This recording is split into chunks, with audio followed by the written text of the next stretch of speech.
साथियों नमस्कार, स्वागत है आपका एक और इस नई वीडियो में और आप देख रहे हैं बिग इंडिया टीवी। देश में 2024 का लोकसभा चुनाव साथियों जारी है और साथियों आज 4 तारीख है। आज से 3 दिन बाद 7 तारीख को तीसरा चरण देश में होने वाला है।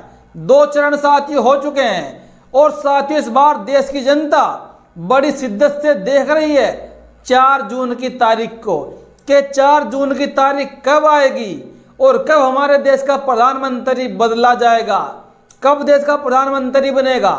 साथियों इस बात का अंदाजा आप इससे लगा सकते हैं कि जब मोदी जी की रैली होती है तो मोदी जी की रैली में, बीजेपी नेताओं की रैलियों में कुर्सियां खाली रखी हुई नजर आती है, लेकिन जब रैलियां विपक्ष की होती हैं तो साथियों रैली कई कई लाख लोगों से खचाखच भरी हुई नजर आती है।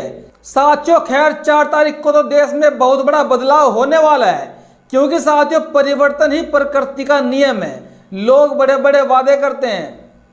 खैर साथियों 4 तारीख को तो देश में बहुत बड़ा बदलाव होने वाला है, परिवर्तन होने वाला है, क्योंकि साथियों प्रकृति का नियम ही परिवर्तन है। बड़े बड़े तानाशाह, बड़े बड़े सम्राट यहां से गुजर गए इस पृथ्वी को छोड़कर, तो साथियों जो वर्तमान के तानाशाह है वो भी साथियों निकल जाएंगे। और साथियों वो तो खुद कहते हैं कि साथियों हम तो फकीर आदमी हैं, झोला लेकर चल पड़ेंगे। तो साथियों ये समझ लीजिएगा झोला इस बार पैक हो चुका है, झोले में गिरा इस बार लग चुकी है और बस झोले को कंधे पर लटकाने का समय बाकी है और वो झोला साथियों 4 तारीख को कंधे पर आ जाएगा। फिर झोला कहां जाकर टिकेगा ये आप सोच भी नहीं पाओगे। साथियों वैसे मैं बात कर रहा था बीएसपी की। साथियों बसपा सुप्रीमो की सरकार जब देश के अंदर प्रदेश में, उत्तर प्रदेश में 2007 में बनी तो साथियों एक नारा बीएसपी का बहुत ज्यादा चर्चा में आया था। वो नारा कौन सा था? चढ़ गुंडों की छाती पर, बटन दबेगा हाथी पर। साथियों इस नारे को एक बार फिर 2024 में कहीं कहीं बार लगा दिया गया। साथियों अभी हाल ही में बिहार की वैशाली सीट से शंभू कुमार सिंह ने नामांकन किया और नामांकन करते ही साथियों शंभू कुमार सिंह ने नारे का जो आगाज किया, उन्होंने कहा कि चढ़ गुंडों की छाती पर, बटन दबेगा हाथी पर।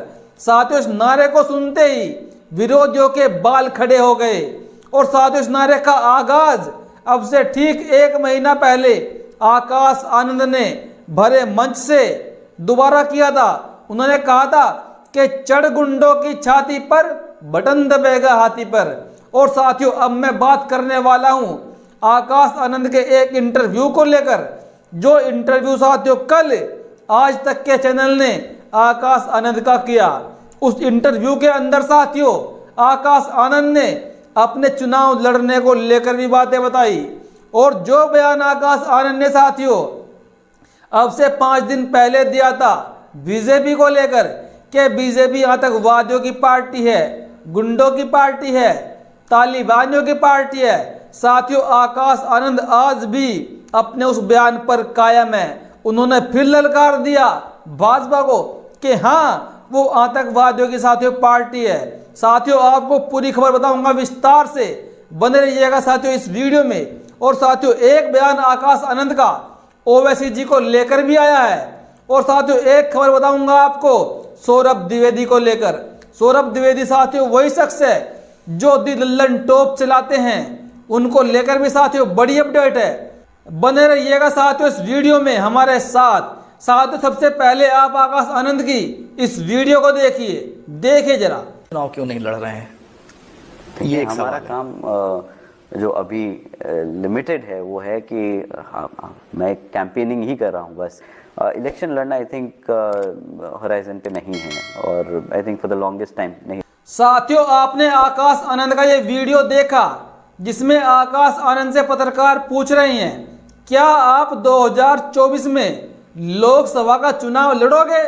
तो साथियों आकाश आनंद ने बड़े ही धैर्य के साथ जवाब दिया।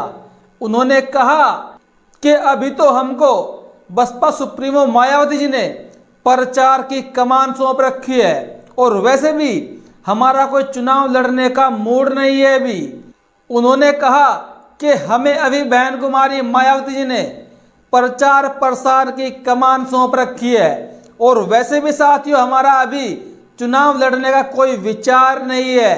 अभी हम चुनाव लड़ाने के लिए मैदान में उतरे हैं, प्रचार करने के लिए और लोगों को जिताने के लिए मैदान में उतरे हैं। तो साथियों आकाश आनंद इस बार 2024 में किसी भी सीट से लोकसभा का चुनाव नहीं लड़ रही हैं।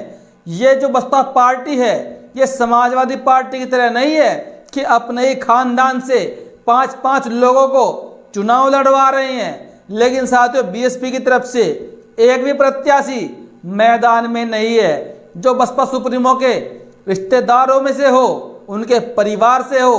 और साथियों आगे आकाश आनंद से जब पत्रकार पूछते हैं कि जो बयान आपने बीजेपी को लेकर दिया, क्या उसको लेकर आप माफी मांगो? और हाल ही में एक एफआईआर हो गया आपके नाम पे, क्या लगता है कि आपने गलती कर दी और कहीं माफ़ी मांगनी चाहिए? किस बात की गलती और क्या गलत बोल दिया? हमने तो यही बोला था कि भाई जो जिस तरीके से प्रदेश में और देश में युवाओं को बेरोज़गार रखा गया है, जिस तरीके से बहन बेटियों पे अत्याचार हो रहे हैं, जिस तरीके से वो ये राशन की स्कीम चलाकर उनको गुलाम बना रहे हैं, राइट, तो ये एक तरीके का आतंकी है, गलत है ये। तो साथियों आकाश आनंद ने पत्रकार की बोलती बंद कर दी।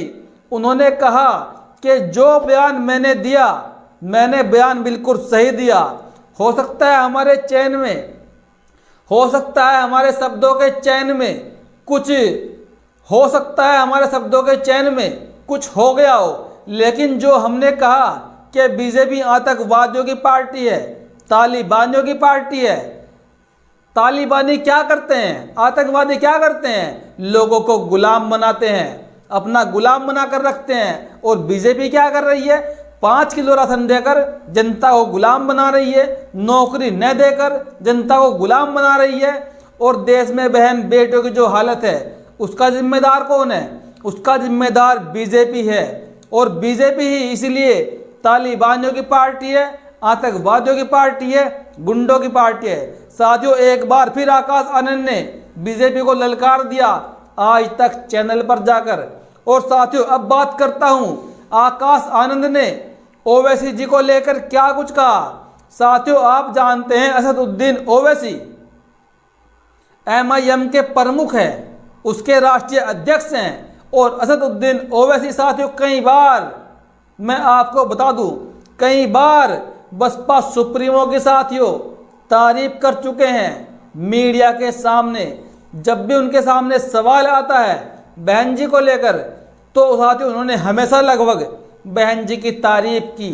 और साथियों आज आकाश आनंद ने ओवैसी जी की तारीफ की। उन्होंने कहा कि ओवैसी जी बड़े ही अच्छे लीडर हैं और वो हमेशा सच बोलते हैं और जो भी काम सरकार गलत करती है वो उस पर खरी खरी सुनाने का काम करते हैं।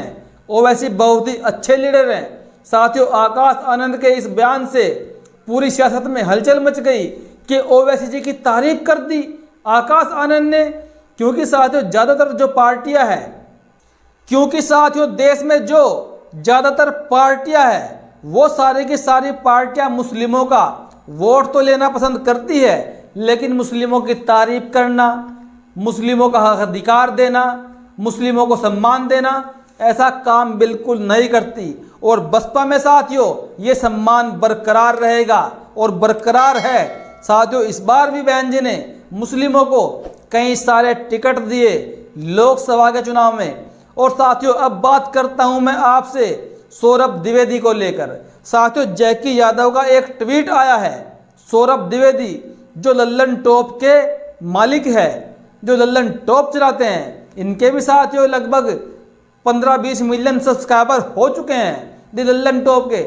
लेकिन साथियों इनके अंदर भी कहीं ना कहीं जातिवाद पनपता है। आप इस पोस्ट को देखिए, पढ़िए पोस्ट को। जैकी यादव लिखते हैं, किसी देश में तानाशाह सिर्फ एक नहीं होता, बल्कि तानाशाह हर वह आदमी है जो अपने खिलाफ उठ रही आवाज़ को दबाना चाहता है। साल भर पहले सौरभ द्विवेदी पर मैंने उनके संस्थान में एक ही जाति के 90% पत्रकार होने को लेकर सवाल किए थे तो सौरभ द्विवेदी ने मुझे ब्लॉक कर दिया था। सवाल पूछने पर जो आपको ब्लॉक करे वह व्यक्ति अपनी जिंदगी में तानाशाह ही है। सौरभ द्विवेदी दिखते कुछ और हैं मगर असल में वह है कुछ और ही। सौरभ द्विवेदी ने शुरुआती दौर में अपने संस्थान में एक ही जाति के अधिकांश पत्रकारों को सिलेक्ट किया। जब बाद में इस पर अलग अलग लोगों ने आवाज़ें उठाई तो इन्होंने अपने कुछ अन्य जाति के लोगों को भी सिलेक्ट किया। साथियों, आपको लगता होगा सौरभ द्विवेदी बड़े पत्रकार बन गए, निष्पक्ष आवाज़ उठाते हैं, लेकिन साथियों आपको इनकी ऐसी बहुत सारी वीडियो देखने को मिल जाएंगी जहां पर साथियों ये जातिवाद करते हुए आपको नजर आएंगे। और साथियों, एक तरफ जो लोग आकाश आनंद के ऊपर सवाल खड़े कर रहे हैं, आरोप लगा रहे हैं कि शायद आकाश आनंद घर बैठ गए, डर गए। साथियों, उनका एक पोस्ट अभी अभी आया है। उन्होंने कहा कि हमारा समाज नहीं डरा, हम कैसे डर जाएंगे। और वर्तमान में साथियों आकाश आनंद बहुत ज़्यादा गहरी रणनीति पर विचार कर रहे हैं। साथियों, वर्तमान में वो 15 देशों में बैठे हुए बहुजन समाज के लोगों से वीडियो कॉलिंग पर प्लानिंग कर रहे हैं और बसपा को आगे बढ़ाने की लगातार नए नए रास्ते तैयार कर रहे हैं। और उन्होंने एक पोस्ट की थी कि फिलहाल मैं विदेशों में बैठे हुए अपने समाज के लोगों से बात कर रहा हूँ, हम वीडियो कॉलिंग पर बातचीत कर रहे हैं जो कि बसपा के भविष्य के लिए बहुत ही ज़्यादा बेहद ज़रूरी है। साथियों, आपको हमारा ये वीडियो कैसा लगा अपनी प्रतिक्रिया कमेंट बॉक्स में ज़रूर दें और साथ ही साथ साथियों हमारे चैनल को आर्थिक सहयोग ज़रूर करें। धन्यवाद।